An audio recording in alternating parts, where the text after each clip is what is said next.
Pada episode 4 lalu, diceritakan bahwa kepulangan utusan Joseon yang dikirim ke dinasti Ming membawa hasil yang memuaskan, yaitu sebuah buku yang berisi catatan ekspedisi besar Zhen He dan sebuah peta penting negara-negara tetangga. Dan juga kemunculan tokoh sejarah Jang Yongsil yang merupakan ilmuwan dan penemu terkenal pada zaman dinasti Joseon. Sebelum kita lanjut, saya ucapkan terima kasih untuk para donatur yang sudah mentraktir Mimin Kopi melalui Saweria.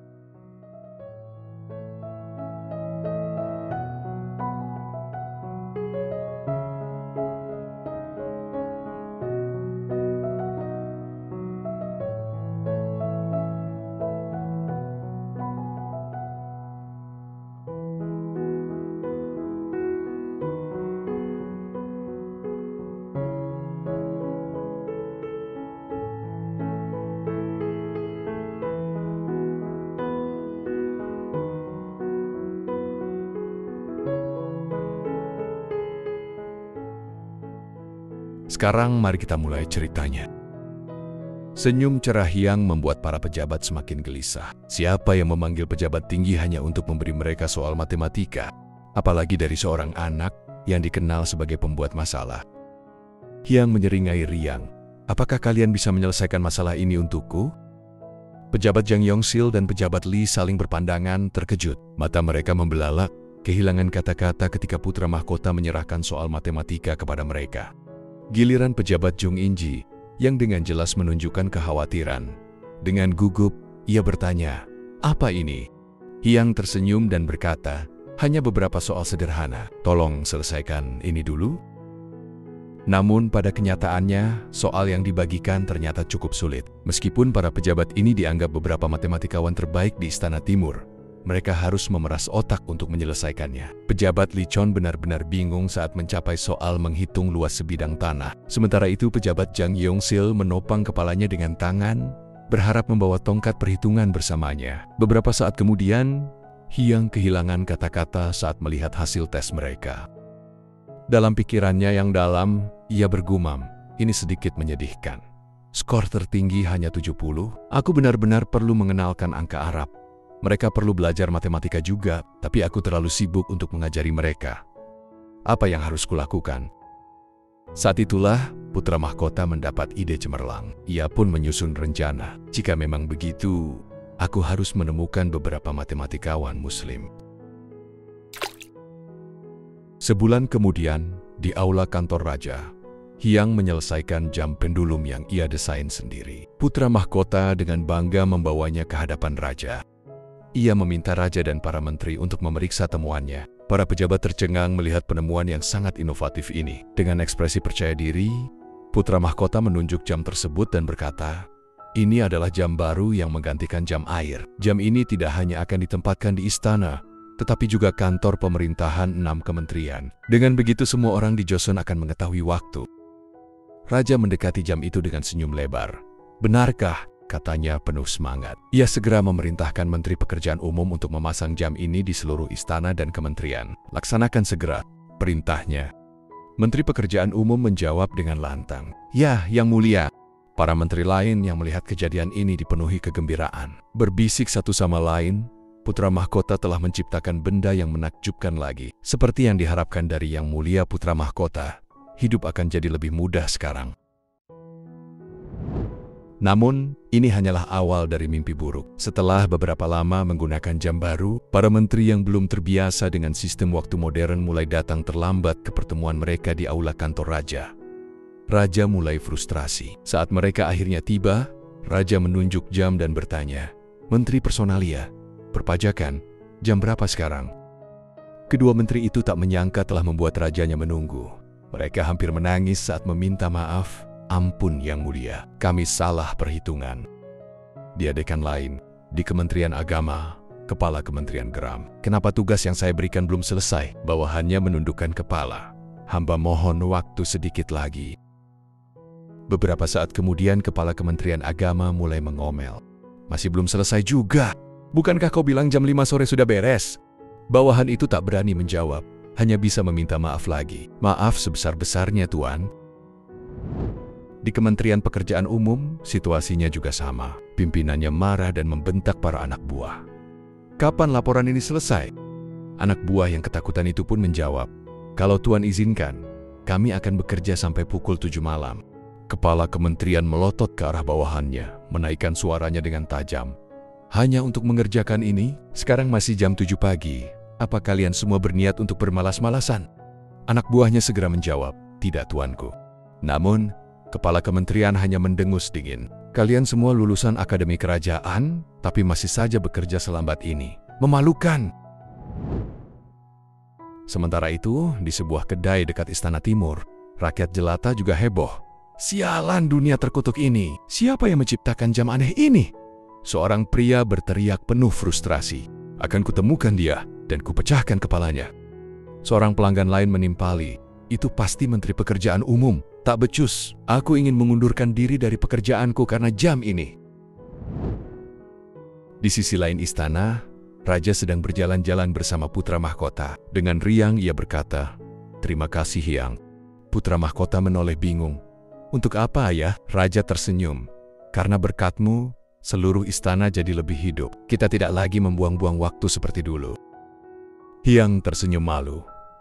"Anda terlalu memuji saya, ayah. Saya hanya ingin membantu. Saya akan terus bekerja keras dan membawa lebih banyak hal yang berguna." Raja menepuk kepala putranya dan tertawa. "Kau terlalu rendah hati. Aku bangga memiliki putra sepertimu." Kemudian, raja bertanya, "Apa kau perlu sesuatu yang lain saat membuat benda-benda aneh itu?" Hyang terkekeh nakal. "Sebenarnya, ada sesuatu yang sangat saya perlukan." Raja mengangkat alis karena penasaran. "Benarkah? Apa itu?" Hyang tetap tenang. "Aku hanya butuh sebuah kantor kecil yang independen." Raja sangat kaget mendengar permintaan itu. "Kantor independen?" Hyang mengangguk penuh harap. "Benar, ayah. Aku butuh tempat untuk fokus pada penelitianku. Saat mengerjakan jam, aku menemui banyak kesulitan karena tempatku sempit. Meja kerjaku penuh cetak biru dan bagian-bagian jam, sampai aku harus makan di lantai." Raja tampak ragu. "Tapi, membangun seluruh bangunan terpisah mungkin sedikit boros," jawab Raja Sejong. Seperti anak kecil yang mengamuk, Hyang berseru, "Jika aku punya ruang sendiri, aku bisa membuat lebih banyak penemuan." Raja akhirnya mengalah. Baiklah. Aku mengerti. Terlalu gegabah untuk membuat keputusan sekarang. Jadi akan aku beri jawaban setelah aku diskusikan dengan para menteri." 5 hari kemudian, Institut Pengembangan Sains dan Teknologi Joseon resmi didirikan. Para menteri terdiam saat berkunjung. Begitu memasuki gedung kecil itu, angin dingin bertiup lembut melewati ruangan yang tak lebih dari beberapa meter persegi. Salah satu menteri berbisik, "Apakah ini benar-benar kantor pemerintahan? Gedung ini bahkan lebih kecil dari lemari." Meskipun kecewa, putra mahkota menghibur diri sendiri dengan berkata, "Kita memulai dari yang kecil, tapi hasilnya akan besar. Aku jamin, tak ada yang akan meremehkan kita." Di sampingnya, pejabat Jungcho hanya melongo dengan tatapan mata kosong. Seorang pejabat bertanya, "Jadi, apa sebenarnya yang harus kita lakukan di sini?" Hyang tersenyum. "Pertanyaan bagus. Pertama, ayo masuk." Putra mahkota lalu menunjukkan diagram struktur institut.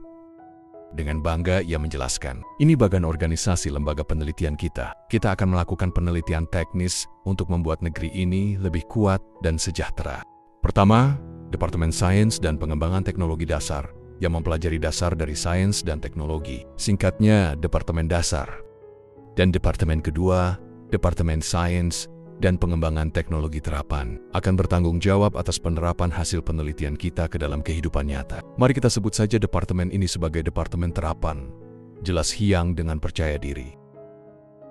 Para menteri mulai berdecak kagum, mencoba memahami konsep baru yang diperkenalkan oleh sang putra mahkota. Hyang kemudian menunjuk beberapa pejabat untuk mengisi posisi penting. Pejabat Yung Inji dan Menteri Pekerjaan Umum, kalian akan masuk ke Departemen Dasar, sementara pejabat Lee Chon akan berada di Departemen Terapan. Pejabat Jang akan bertanggung jawab atas perlengkapan militer dan mengoordinasikan pengrajin dari berbagai departemen untuk mendukung penelitian. Hyang tersenyum dan segera menjelaskan, Departemen Dasar akan menggunakan matematika untuk mempelajari bidang seperti metalurgi, kimia, arsitektur, dan lainnya. Sementara itu, Departemen Terapan akan mengembangkan dan menerapkan hasil penelitian tersebut agar lebih bermanfaat. Para pejabat masih tampak ragu. Tapi metalurgi dan arsitektur itu termasuk bidang akademik juga bukan? Tanya salah satu dari mereka. Tentu saja, jawab Hyang dengan antusias. Hanya dengan memahami teori secara menyeluruh, kita bisa menghasilkan ide-ide yang lebih inovatif. Ia menatap para pejabat satu persatu. Jika ada di antara kalian yang mengenal pejabat ahli matematika, bawa mereka ke institut ini. Jika jumlahnya kurang, kita bisa mencari cendekiawan muslim. Pejabat Yungcho tampak ragu. Ia berpikir, bukankah mereka hanya pedagang dari Saracen? Akhirnya, ia menyampaikan kekhawatirannya. Yang mulia, saya mohon maaf, tapi jika kita merekrut orang Islam, para menteri mungkin akan menentangnya. Hyang tetap tenang dan menjawab, ini penting untuk penelitian kita. Jika ada yang keberatan, suruh mereka datang kepadaku langsung. Ia melanjutkan dengan nada meyakinkan. Orang-orang Islam telah hadir di semenanjung Korea sejak dinasti Silla. Perdagangan dengan mereka sudah berlangsung sejak lama dan berkembang pesat selama dinasti Goryeo dan Joseon. Mereka sangat ahli dalam matematika, jadi mereka pasti bisa membantu kita. Pejabat Lee Chon menyela. Apakah Departemen Terapan hanya perlu menunggu sampai penelitiannya selesai? Hyang tersenyum dan berkata, ayo kita keluar sebentar. Kemudian Hyang dan Lee Chon berjalan keluar. Hyang mendapatkan informasi bahwa Lee Chon dulunya adalah pejabat militer dan seorang kementerian militer. Jadi Hyang merasa perlu orang dengan kualifikasi seperti ini. Mari kita tingkatkan senjata api kita. Seru Hyang penuh semangat. Pejabat Lee Chon terbelalak. Hyang tertawa kecil melihat reaksinya. Bagi seorang pejabat militer, tak ada ide yang lebih menggoda dibandingkan dengan inovasi dalam senjata. Lee Chon akhirnya menundukkan kepala dan berkata mantap. Aku akan menyelesaikan ini dengan cara apapun. Baik, tapi pertama-tama, kita butuh seseorang yang benar-benar mengerti senjata api, kata Hyang. Apakah kau tahu seseorang yang ahli dalam bidang ini? Pejabat Lee Chon berpikir sejenak sebelum menjawab, Jenderal Choi Hae-san. Dia adalah pengawas militer Biro Persenjataan dan putra dari Jenderal Choi Moo-syeon, mantan perwira dinasti Joseon. Saat ini, dia mungkin bekerja di Kementerian Pertahanan Militer. Mata Hyang berbinar. Kemudian ia berkata, bagus, kalau begitu, mari kita langsung ke Kementerian Pertahanan Militer. Setibanya di Kementerian Pertahanan Militer, mereka disambut oleh seorang pejabat yang langsung mendekati mereka dengan hormat. Apakah putra mahkota ingin bertemu dengan saya? Tanyanya. Hyang menatap pria itu dengan antusias. Tak salah lagi, pria ini adalah mantan perwira militer dan pengawas ahli senjata api, Choi Hae-san, dari Biro Perlengkapan Militer. Awalnya, putra mahkota merasa sedikit canggung saat bertemu Jenderal Choi. Dalam hati, dia berpikir dia benar-benar punya aura yang luar biasa. Namun, setelah mendapatkan kembali ketenangannya, Hyang tersenyum dan berkata, senang bertemu denganmu. Aku sudah banyak mendengar tentangmu. Namun, saat melihat wajah Choi Hae-san yang tegas dan serius, senyum Hyang berubah menjadi sedikit gugup. Oh tidak, ini tidak terlihat bagus, pikirnya. Meskipun tampak mengintimidasi, Choi Hae-san sebenarnya tidak seseram itu. Dia tersenyum hangat dan berkata, terima kasih Yang Mulia. Merupakan suatu kehormatan bisa bertemu dengan Anda. Suasana pun mencair. Choi kemudian bertanya dengan sopan, jadi, apa yang membawa Anda ke Kementerian Pertahanan Militer hari ini? Hyang menghela napas lega, lalu dengan cepat mengundang Jenderal Choi untuk duduk dan berbincang. Setelah mereka duduk, putra mahkota melirik ke arah pejabat Lee Chon dan Jenderal Choi sebelum akhirnya berkata, aku punya sebuah proyek. Apakah kalian berdua ingin bergabung denganku untuk menciptakan sesuatu? Jenderal Choi mengangkat alisnya, terlihat terkejut. Maksud Anda menciptakan apa Yang Mulia? Tanyanya penasaran. Dengan penuh semangat, Hyang menjawab, aku ingin meningkatkan persenjataan militer kita. Mendengar kata senjata, ekspresi Jenderal Choi semakin serius. Meningkatkan persenjataan, ulangnya. Masih mencerna maksud putra mahkota. Hyang mengangguk. Benar. Kita tidak bisa dibandingkan dengan kekuatan militer dinasti besar lainnya. Bahkan dalam pertempuran jarak dekat, Jepang sudah melampaui kita. Aku yakin Anda setuju dengan itu, Jenderal, katanya dengan mantap. Jenderal Choi terdiam sejenak, lalu mengangguk. Ya, itu benar, jawabnya. Hyang melanjutkan.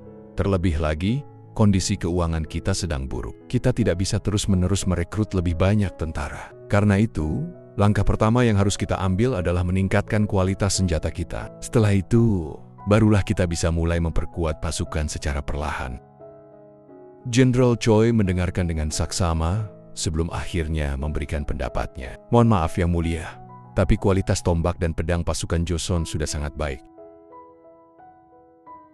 Hyang tersenyum. Aku tahu, tapi perang tidak hanya bergantung pada tombak dan pedang saja. Katanya tenang. Yang aku maksud adalah senjata berbasis bubuk mesiu. Li Chon yang sejak tadi mendengarkan tiba-tiba membelalakkan mata. Yang mulia, maksud Anda senjata api dan meriam? Anda punya rencana untuk meningkatkan mereka? Tanyanya kaget. Saat melihat senyum jahat di wajah Hyang, kedua pejabat itu merasa sedikit tidak nyaman. Mungkinkah seorang anak berusia 10 tahun benar-benar memiliki pemikiran seperti ini? Mereka bertanya-tanya dalam hati. Hyang pun berkata, kalau aku sudah punya rencana rinci, aku pasti akan menjelaskannya lebih mendalam. Tapi untuk saat ini, aku ingin melihat sendiri seberapa efektif meriam yang kita miliki. Bisakah kita mengadakan demonstrasi? Tuan Li tampak sedikit ragu sebelum menjawab. Demonstrasi seperti itu memerlukan izin dari Yang Mulia Raja. Mendengar itu, Hyang langsung berkata, baiklah, kalau begitu aku akan meminta izin kepada ayah. Tak lama setelah itu, Hyang menemui Raja Sejong dan mengutarakan keinginannya. Raja menatapnya dengan alis terangkat. Demonstrasi meriam, apakah itu harus? Aku tidak akan mengizinkannya kalau hanya untuk hiburanmu saja, tanyanya. Hyang menjawab, itu bukan untuk hiburan ayah. Kalau kita ingin memperkuat pertahanan negara, memperbarui senjata api kita itu masalah penting. Tapi saya belum melihat senjata apinya dengan seksama. Setelah mendengar penjelasan Hyang, Raja akhirnya menyetujui permintaan tersebut. Baiklah, Kementerian Pertahanan Militer, persiapkan untuk demonstrasi meriam dan senapan kita, perintah Raja. Tiba-tiba, Raja Sejong berkata, tidak, bagaimana kalau sekalian saja kita perbesar skala demonstrasinya dengan menggerakkan kavaleri dan tentara lainnya, dengan beberapa meriam dan senapan juga. Hyang menjawab, saya suka itu. Para menteri yang mendengar keisengan ayah dan anak ini menggerutu pelan. Kurasa, kita tidak akan pulang lebih awal hari ini. Atas permintaan putra mahkota, demonstrasi senjata api dilakukan 10 hari kemudian. Pada hari pelaksanaan demonstrasi, Yang mengamati setiap detail dengan saksama. Raja Sejong membuka rangkaian acara dengan berkata, aku ingin mengonfirmasi situasi tentara Joseon juga. Kuharap kalian melakukan yang terbaik. Dengan serempak para tentara menjawab, sesuai perintah Anda. Pertunjukan dimulai dengan kavaleri dan pemanah yang menunjukkan kemampuan mereka. Namun, sesuatu membuatnya bingung. Kenapa tombaknya lebih pendek dari yang kuingat? Gumamnya dalam hati. Ketika perintah untuk menembak diberikan, para pemanah melepaskan anak panah mereka dengan terampil. Sementara kavaleri tampak bersemangat. Namun, ada satu hal yang semakin membuat Hyang heran. Kenapa mereka menarik kembali kuda-kuda mereka? Bukankah itu membuang semua momentum yang sudah dibangun dengan susah payah? Pikirnya, seharusnya kavaleri adalah pasukan yang menerobos garis pertahanan musuh, bukan malah mundur di tengah jalan. Hyang mendesah dan bergumam dalam hati, ternyata masih panjang perjalanan kita. Saat itu, tibalah giliran demonstrasi senjata api dan meriam. Jenderal Choi Hae-san, dengan seragam militernya yang rapi dan sikapnya yang penuh wibawa, berdiri di depan para prajurit. Pemandangan itu begitu mengesankan, seolah-olah dia adalah perwujudan dari disiplin dan kekuatan militer yang sebenarnya. Hyang menatap tanpa berkedip. Napasnya tertahan oleh antusiasme yang menggelegak dalam dadanya. Sekarang, aku akan melihat sendiri seberapa dahsyat kekuatan senjata kita, pikirnya. Mata Hyang berkilat, darahnya berdesir karena rasa penasaran. Namun di tengah euforia itu, Jenderal Choi mengernyitkan mata. Ia merasakan sensasi aneh merayap di kulitnya. Kenapa bagian belakang leherku terasa panas? Gumamnya. Satu persatu meriam mulai dibawa masuk. Yang terbesar disebut meriam langit, diikuti oleh meriam bumi, dan terakhir, di sisi paling luar, ada meriam genggam, versi yang telah diperbaiki dari meriam langit. Saat perintah menembak diberikan, suara ledakan menggelegar memenuhi udara. Proyektil melesat dengan kecepatan luar biasa, membumbung tinggi dan melesat jauh ke angkasa. Raja Sejong menatap dengan penuh kekaguman. Sungguh kekuatan yang menakjubkan, serunya dengan gembira. Seberapa jauh jangkauannya? Salah satu menteri yang berdiri di dekatnya segera menjawab, sekitar 1,6 kilometer, Yang Mulia.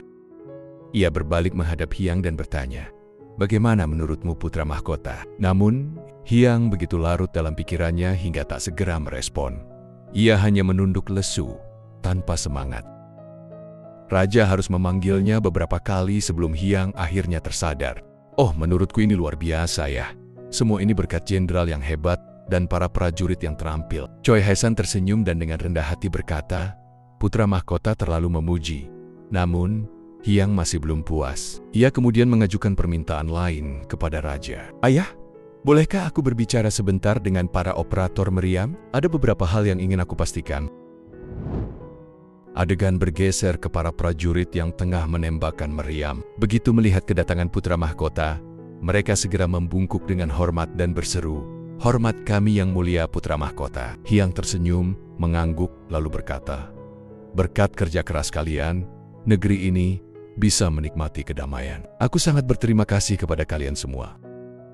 Para prajurit merendahkan diri dan menjawab, kebaikan Anda sungguh tak terhingga. Tiba-tiba Hyang menyadari sesuatu yang aneh. Dari tadi aku kepikiran, kenapa baju zirah mereka berbeda-beda? Putra mahkota akhirnya bertanya, apakah kalian semua menyiapkan baju zirah sendiri? Para prajurit serempak menjawab, benar yang mulia.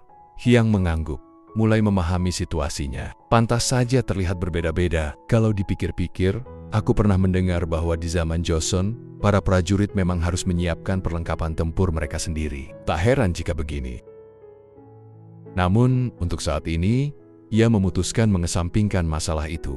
Ada hal lain yang lebih penting. Apakah semua meriam dan meriam genggam sudah siap? Tanyanya. Jenderal Choi segera menjawab. Semua sudah siap yang mulia. Ia lalu menarik kain penutup, memperlihatkan tumpukan senjata pedang, tombak, dan meriam yang tersusun rapi. Tak kusangka bisa melihat artileri Joseon dengan mata kepalaku sendiri. Warnanya sungguh indah, kata Hyang. Jenderal Choi yang melihat ekspresi aneh itu hanya bisa kebingungan. Apa yang sebenarnya dipikirkan putra mahkota? Hyang mulai memeriksa senjata dengan saksama. Saat mengamati meriam yang digunakan, ia tiba-tiba menyadari sesuatu. Mereka masih memakai meriam kayu tanpa penguat. Itu artinya, daya ledak bubuk mesiu tidak sepenuhnya dimanfaatkan. Butuh waktu lama sebelum meriam dengan penguat menjadi umum. Jadi wajar kalau mereka masih memakai model lama seperti ini. Gumam Hyang dalam hati. Namun, tiba-tiba matanya menangkap sesuatu. Tunggu, meriam ini terbuat dari kayu, tapi ada penguatnya bukan? Tanyanya. Jenderal Choi mengangguk. Putra mahkota menyandarkan dagunya di tangan, merenung dalam dengan ekspresi serius. Memang ada peningkatan, tapi jelas butuh perombakan besar. Masalahnya, harus mulai dari mana? Untuk saat ini, ia mengesampingkan urusan meriam dan beralih ke meriam genggam. Jenderal Choi, aku ingin bertanya. Hyang mulai melontarkan pertanyaan bertubi-tubi. Apakah pasukan Jurchen mengenakan zirah? Jenderal Choi mengangguk. Ya, yang mulia, ada berbagai jenis, tetapi semuanya mengenakan zirah, baik yang berat maupun ringan. Putra mahkota terdiam sejenak sebelum kembali bertanya. Jika mereka mengenakan zirah ringan dan terkena tembakan meriam genggam ini, apa yang akan terjadi? Choi menghela napas sebelum menjawab, aku belum pernah melihatnya secara langsung. Tetapi menurut laporan dari utara, seorang prajurit Jurchen tewas dari jarak 40 langkah, sekitar 50 meter. Mendengar itu, Hyang mengangguk pelan. Baik, aku sudah mengerti. Mari kita kembali. Saat berjalan kembali, pikirannya masih dipenuhi pertanyaan. Ini rumit, sulit menentukan masalah utamanya. Dari mana harus mulai? Setelah latihan selesai, Raja Sejong mengungkapkan rasa puasnya dan berkata, kalian semua telah bekerja dengan baik. Aku sudah menyiapkan makanan dan minuman, jadi nikmatilah sepuasnya. Mendengar itu, para prajurit bersorak kegirangan. Hidup yang mulia! Hidup yang mulia! Hidup yang mulia! Namun, Hyang sendiri masih belum bisa berhenti berpikir. Sampai akhirnya, ia tak tahan lagi dan berseru, ini tidak benar. Aku terlalu penasaran. Aku tidak bisa menahannya lagi. Tanpa ragu, ia segera memanggil 2 prajurit dari tim artileri dan meriam genggam. Kedua prajurit itu saling berpandangan, kebingungan, sebelum akhirnya menjawab, ya, yang mulia. Hyang menyeringai nakal. Ikut aku sebentar. Ada beberapa hal yang ingin kutanyakan. Namun, sebelum itu, putra mahkota menambahkan dengan sopan, maaf sudah mengganggu kalian sebelum sempat bergabung dalam perjamuan. Mendengar itu, kedua prajurit buru-buru melambaikan tangan. Tak perlu khawatir yang mulia. Putra mahkota tersenyum lega. Oh, benar begitu? Kalau begitu, aku akan bertanya sepuasnya. Meskipun kedua prajurit itu tampak antusias dan tanpa ragu, di dalam hati mereka merasa cemas, menangis dalam diam. Putra mahkota pun mulai melontarkan pertanyaan yang sangat praktis, tetapi juga syarat dengan detail teknis. Pertama-tama, saat menggunakan meriam genggam ini, apakah ada hal yang merepotkan? Maksudku, apakah ada yang terasa tidak nyaman atau menyulitkan? Jangan ragu, bicara saja dengan jujur. Kedua prajurit itu langsung menjawab tanpa ragu. Sebenarnya tidak terlalu merepotkan, tetapi ada beberapa kendala. Hyang menunjukkan ekspresi serius. Kendala seperti apa? Salah satu prajurit menjelaskan, sebagian besar meriam genggam ini harus dipasang di tiang penyangga agar bisa ditembakkan. Namun, bahkan prajurit artileri terkuat pun hanya mampu menembakkannya 2 kali sebelum kelelahan. Jarak tembak dan akurasi juga menjadi kendala. Jika targetnya dekat, akurasinya tinggi, tetapi semakin jauh jaraknya, semakin sulit mengenai sasaran dengan tepat. Mendengar itu, Hyang mengangkat tangan. Boleh aku pegang? Ia mengambil meriam genggam dan segera memahami masalahnya. Pusat gravitasinya terlalu condong ke depan. Apa karena senjatanya terlalu berat? Penasaran? Putra mahkota kembali bertanya, berapa berat meriam genggam ini? Jenderal Choi menjawab, sekitar 2,2 kg yang mulia. Hyang mengangguk. Lalu, panjangnya? Choi menjawab, bervariasi yang mulia. Namun, yang paling pendek sekalipun setidaknya 1,2 meter. Hyang mengerutkan dahi.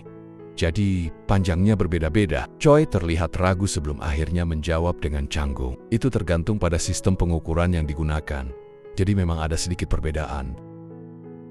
Mendengar itu, Hyang langsung terkejut. Apa? Itu sama saja dengan bilang kalau penggarisnya pun beda-beda panjangnya. Bukannya di zaman ini sudah ada standar pengukuran sebelum produksi? Jenderal Choi dengan suara pelan menjelaskan, semua ini adalah barang upeti yang mulia. Hyang menggigit bibir. Jadi masalahnya bukan hanya titik berat senjata ini, tapi ada hal lain juga. Ia lalu bertanya lagi. Berapa banyak bubuk mesiu yang digunakan untuk sekali tembak? Jenderal Choi menjawab, sekitar 37,5 kg yang mulia. Begitu mendengar jumlah itu, putra mahkota langsung terdiam. Saking terkejutnya, ia hampir merasa mau pingsan. Melihat reaksinya, Jenderal Choi panik. Yang mulia, Anda baik-baik saja? Hyang menggaruk kepalanya dan menghela napas. Aku baik-baik saja. Hanya saja, jumlah bubuk mesiunya jauh lebih banyak dari yang kupikirkan. Setelah semua pertanyaannya terjawab, putra mahkota berkata, kalian boleh pergi sekarang.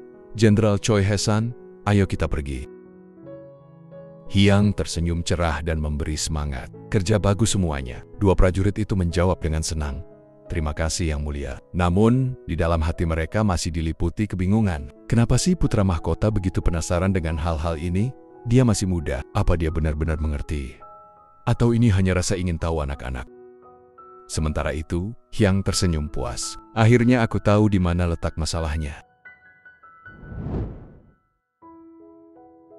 Saat berjalan bersama Jenderal Choi Hae-san, putra mahkota kembali bertanya, Jenderal, saat menembakkan meriam genggam ini, apakah memang harus dilakukan oleh 2 orang? Jenderal Choi mengangguk. Biasanya begitu yang mulia. Putra mahkota melanjutkan, tapi aku pernah dengar kalau 1 orang juga bisa mengoperasikannya sendirian. Jenderal Choi menjelaskan, kalau dalam keadaan terpaksa, prajurit artileri bisa menjepit senjata ini di ketiak kanan atau memegangnya dengan tangan kanan sambil menyalakan sumbu dengan tangan kiri. Mendengar itu, Hyang langsung menghela napas. Itu pasti merepotkan. Jenderal Choi mengangguk setuju. Memang, makanya kami biasanya pakai 2 orang. Tapi, itu juga menimbulkan masalah. Butuh lebih banyak tenaga manusia, dan memperbanyak pasukan artileri jadi sulit. Putra mahkota mengangguk. Sekarang, aku mengerti. Kita harus fokus menyelesaikan masalah meriam genggam ini dulu. Seketika, pikirannya kembali ke masa lalu. Saat ia masih Kim Jin-ho, sebelum bereinkarnasi sebagai putra mahkota Hyang, ia pernah bekerja di Amerika Serikat dalam proyek pembuatan kapal. Di sana, ia bertemu banyak penggemar militer. Suatu hari, salah satu temannya mengajaknya melihat koleksi pribadinya. Di dalam ruangan itu, Jin-ho melihat berbagai jenis senjata api dari berbagai era, tertata rapi seperti di museum. Temannya pernah berkata, Jin-ho, biar kutunjukkan caranya membuat peluru. Jin-ho terperangah. Temannya bahkan tahu cara membuat amunisi sendiri. Benar-benar negeri senjata, pikirnya saat itu. Dengan polos, ia bertanya, "Bubuk mesiu dalam peluru ini sekitar 30 gram ya?" Namun temannya langsung mengoreksi, "Bukan gram, tapi grain." Ingat itu Jinho. Saat itu, Jinho bahkan tidak tahu 1 grain setara berapa gram. Ia buru-buru mengeceknya di ponsel dan langsung terkejut. Jadi, kurang dari 2 gram mesiu bisa melontarkan peluru 14 gram dengan kecepatan setara suara. Benar-benar luar biasa. Itu adalah salah satu penemuan yang paling mencengangkan. Kembali ke masa kini, sebagai putra mahkota Hyang, ia termenung. Mesiu hitam hanya punya setengah kekuatan mesiu tanpa asap. Seharusnya tetap bisa menghasilkan daya ledak setara peluru kaliber 50 kan? Di era ini, belum ada alat bidik. Semua tembakan hanya mengandalkan mata telanjang. Namun, untuk memastikan tenaga yang cukup, satu-satunya cara adalah menambah jumlah mesiu. Tapi jika mesiu ditambah, recoil senjata bisa membuat prajurit artileri KO.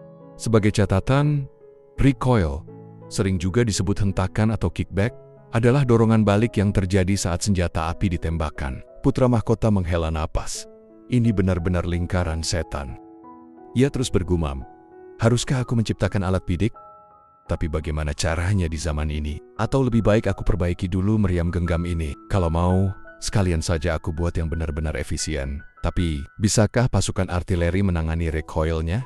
Tiba-tiba, sebuah ide muncul di kepalanya. Matanya berbinar, dan ia langsung membuka pintu dengan penuh semangat. "Pena, kita selesaikan masalah kecil dulu, baru lanjut ke yang lebih besar." Tanpa membuang waktu, ia segera melapor kepada Kasimnya. "Aku akan pergi ke Kementerian Pertahanan Militer."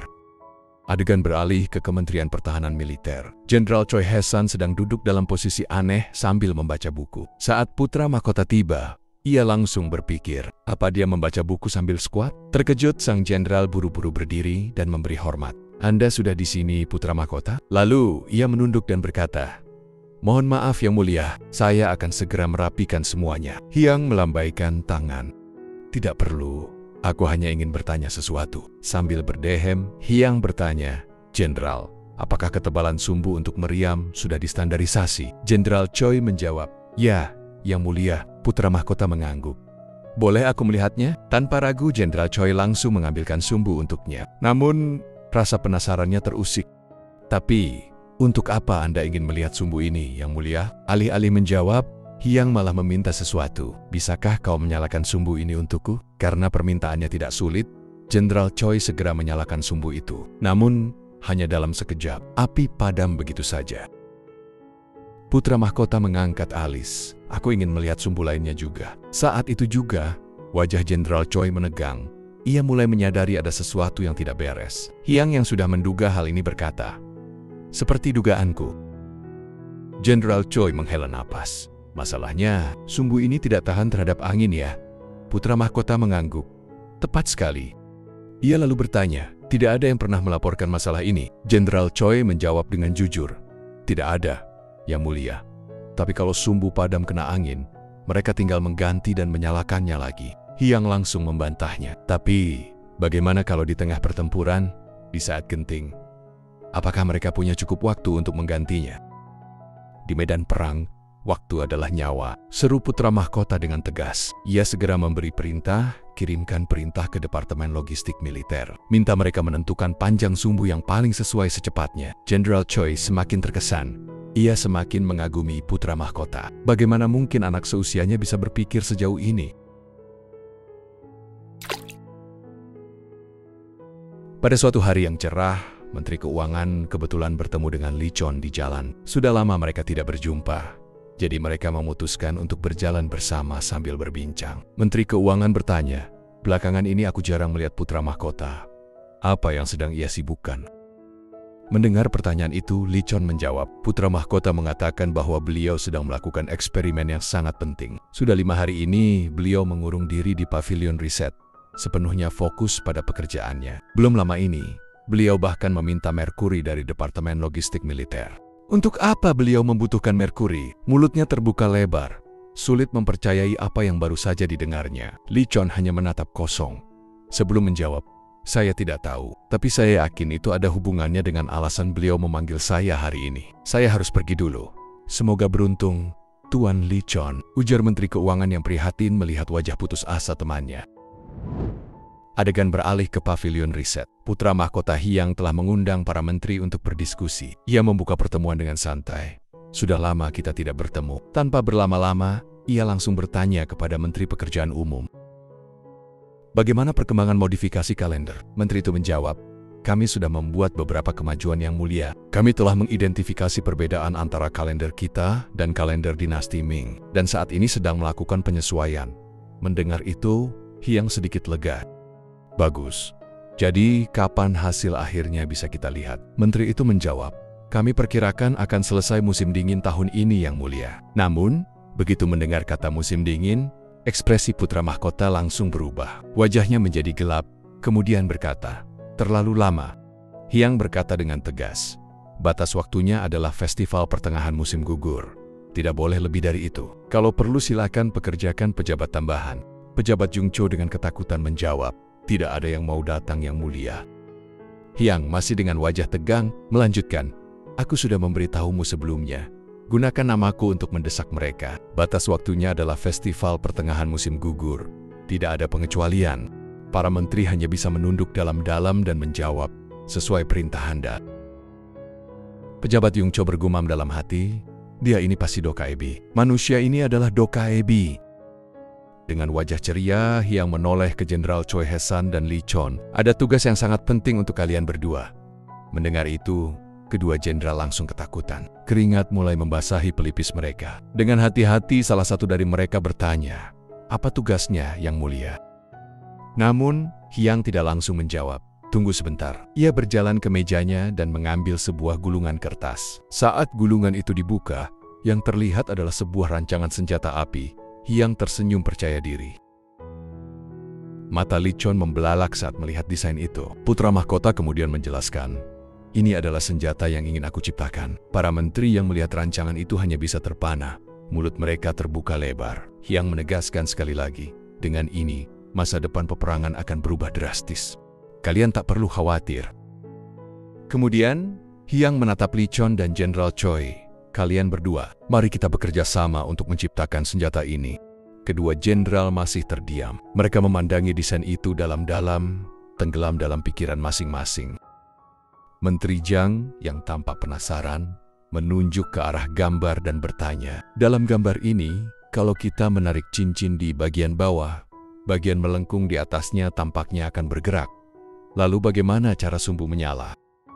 Hyang tidak langsung menjawab. Sebaliknya, ia malah balik bertanya, kalau itu Anda, bagaimana Anda akan melakukannya? Menteri Jiang berpikir sejenak lalu menjawab, kalau saya akan mengikat sumbu di bagian yang kutunjukkan ini, lalu meletakkan sebuah pelat berisi bubuk mesiu di sini. Saat kita menarik bagian berbentuk bulan sabit ini, sumbu akan bergerak dan menyalakan mesiu di pelat. Api akan menyebar ke dalam laras dan boom, ledakan terjadi. Mendengar penjelasan itu, Hyang tersenyum puas. Menteri Jiang, analisismu luar biasa, serunya. Sekarang Lichon juga mulai memahami desain itu. Jenderal Choi yang mendengarkan dengan saksama, akhirnya berkomentar, kalau dipikir-pikir, ini benar-benar desain yang brilian. Dengan cara ini, kita tak lagi memerlukan orang tambahan untuk menyalakan sumbu, dan waktu tembak akan berkurang secara signifikan. Hyang tersenyum puas. Mereka akhirnya mengerti betapa lama waktu yang dibutuhkan untuk menembakkan satu peluru. Ia mengangguk dan berkata, tepat sekali. Namun, Menteri Jiang masih tampak berpikir. Ia bertanya, tapi, Yang Mulia, dalam gambar ini tidak ada sumbu atau plat mesiu seperti yang baru saja kita bahas. Hanya ada tonjolan kecil di sini. Bagaimana cara kita memasukkan mesiu ke dalamnya? Putra mahkota terkekeh kecil dan menjelaskan, biar aku perjelas. Menurut orang barat, bagian ini yang terlihat seperti kepala ayam disebut kokang. Dan ini sesuatu yang disebut tutup atau topi. Dan bagian yang menonjol di bawah tutup itu disebut pentil. Dengan berbisik-bisik, Hyang memperjelas arti kata pentil yang dimaksud. Jung Inji terkejut dengan penjelasan Hyang hingga berseru, sungguh tercela. Namun tampaknya berbeda dengan Jung Cho. Ia tampak sangat berminat dengan penjelasan itu. Jung Cho berkata, lalu kita bisa tinggal menggerakkan kokang ini dan mengenai tutupnya? Hyang membenarkan.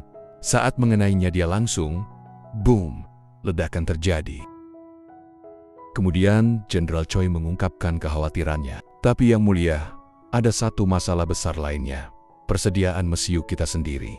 Jika bahan-bahannya tercampur terlalu kasar, gesekan bisa memicu ledakan. Dan jika tidak disimpan dengan benar, komponen mesiu bisa terpisah kembali. Ia berhenti sejenak sebelum menambahkan, selain itu, bahan utama mesiu sangat mudah menyerap kelembapan. Itulah sebabnya tentara kita mencampurnya dengan pasir untuk mengurangi penyerapan air. Jadi, meskipun kita ingin menggunakan sistem tutup mesiu yang Anda sebutkan, saya khawatir ini tidak akan berfungsi dengan baik, terutama karena bahan kita sangat rentan terhadap kelembapan. Mendengar hal itu, putra mahkota Hyang mengangguk. Apa yang dikatakan Jenderal Choi memang benar, semua itu adalah masalah besar. Ia tersenyum tipis sebelum berkata, "Aku punya sesuatu yang bisa menyelesaikan masalah itu." Putra mahkota mengeluarkan sebuah kantong kecil berisi serbuk halus berwarna keperakan. Para menteri saling berpandangan, tak satu pun dari mereka tahu apa itu. "Ini adalah mesiu yang kubuat sendiri," ujar Hyang. Di dalam hatinya, ia berpikir, "Sebenarnya, aku masih ingin menyempurnakannya lebih jauh. Tapi untuk saat ini sudah cukup. Aku menyebutnya silver powder." Menteri Jang mengernyit, masih diliputi kebingungan. "Silver powder? Apakah itu berarti mesiu ini mengandung perak asli?" Putra mahkota tertawa kecil. Ia mengambil secuil serbuk itu, lalu dengan gerakan dramatis mirip seorang koki modern yang menaburkan garam dengan gaya. Kemudian, sambil tersenyum, ia berkata, "Bukan, aku tidak menggunakan perak. Aku menggunakan kalium nitrat, merkuri, dan alkohol." Jung In-ji yang sedari tadi menatap dengan mata terbelalak, semakin penasaran. Melihat ekspresinya, Hyang menyodorkan palu kepadanya. "Melihat ekspresimu, kau tampaknya penasaran. Mau mencobanya?" Jung In-ji ragu sejenak, lalu mengambil palu itu. Dalam hatinya, ia menggerutu, "Kenapa aku harus melakukan tugas yang tak berguna ini?" Namun, begitu ia menghantam kertas dengan palu, "Apa ini?" Seketika, ia melompat mundur dengan terkejut. Ledakan kecil terjadi, asap tipis mengepul dari kertas itu. Putra mahkota menoleh ke arah Jenderal Choi dan Menteri Lee. "Bagaimana menurut kalian?" tanyanya santai. Jenderal Choi yang awalnya skeptis, kini berseri-seri penuh kegembiraan. "Dengan ini, kita benar-benar bisa menggunakannya," serunya penuh semangat. "Yang Mulia, bagaimana Anda bisa menemukan sesuatu seperti ini?" Hyang tertawa lepas dan tanpa berpikir memeluk sang jenderal. "Haha, tentu saja. Itu karena aku hebat," katanya bercanda. Namun, beberapa detik kemudian, ia kembali serius. "Ini hanya prototipe awal. Bagaimana menurutmu?" Jenderal Choi masih ragu. "Saya tidak yakin, Yang Mulia," katanya pelan. "Bolehkah saya mencoba memegangnya?" Hyang mengangguk tanda menyetujui. Jenderal Choi mengambil senjata itu dan mengangkatnya perlahan. Ia mengarahkan senjata ke depan dengan hati-hati, lalu bertanya, "Yang Mulia, apakah posisi ini benar?" Para menteri yang melihatnya mulai berbisik kagum. "Wah, Jenderal terlihat sangat keren, sangat bergaya," ujar para menteri. Hyang menahan tawa. "Dasar para pria tua ini," gumamnya. Saat itu, Lee Chon mengangguk dan memberikan pendapatnya. "Jika kita menggunakan senjata ini, sistem multi peluru tidak akan cocok lagi. Sistem tembakan tunggal akan jauh lebih efektif." Menteri Pekerjaan Umum mengangkat tangan dan bertanya, "Tapi, Yang Mulia, saya masih belum sepenuhnya memahami strategi ini. Jika hanya bisa menembakkan satu peluru, bukankah akan sulit untuk mengenai target?" Menteri Jang mengambil senapan dan mengamati desainnya dengan seksama. Sepertinya tonjolan di bagian ini berfungsi sebagai alat bidik. Selain itu, panjang larasnya membantu menstabilkan tembakan, sehingga lebih mudah mengenai sasaran. Hyang tersenyum puas mendengar diskusi stafnya mengarah ke jalan yang benar. Setelah beberapa saat, Menteri Jang mengangguk paham. Namun, ekspresinya tiba-tiba berubah menjadi penasaran. "Tapi ada satu hal yang menarik dari desain ini. Sepertinya senjata ini tidak dibuat dengan metode pengecoran biasa, bukan?" Jang Yongsil bertanya. Putra mahkota tersenyum kecil. "Benar sekali. Senjata ini akan ditempa, bukan dicetak seperti biasanya." Ia menatap Menteri Jang dengan serius. "Itulah mengapa aku ingin kau memberitahu Departemen Logistik Militer lebih awal, agar mereka bisa mempersiapkan segalanya." Terima kasih sudah menonton sampai akhir. Jangan lupa tinggalkan pesan di kolom komentar, like jika kamu suka, tekan tombol subscribe, dan nyalakan loncengnya untuk mendapatkan notifikasi kelanjutan cerita ini.